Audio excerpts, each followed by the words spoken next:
I was born in 1959, and I grew up in rural Alabama on a family farm. That was my life till I was 18 years old, and got married and found a valuable lesson that there was no real jobs in my area. So after I did get a job digging ditches, and I thought, well, I'd rather be in the army than do this. So that's what I did, Okay. and spent 7 years in the military.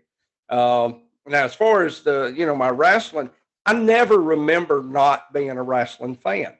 Yeah. I grew up watching it. My grandfather was a Baptist preacher, and two things he believed in was the Bible and pro wrestling.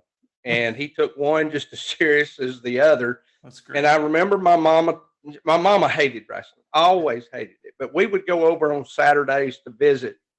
That was her dad and mom. And I remember my mom telling the story about I was about 3 years old, sitting on my granddaddy's lap, and I was sitting on I think the right side. He only had one eye; the right one was gone. So I was sitting on the blind side, and Tojo Yamamoto did something extremely heinous on TV, and he jumps up and starts yelling at the TV. Well, in the process, he didn't see me, of course, but he shot me across the room.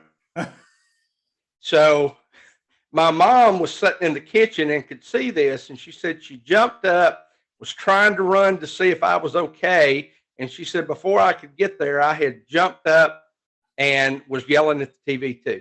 And she said from that moment on, she knew she had lost me to pro wrestling.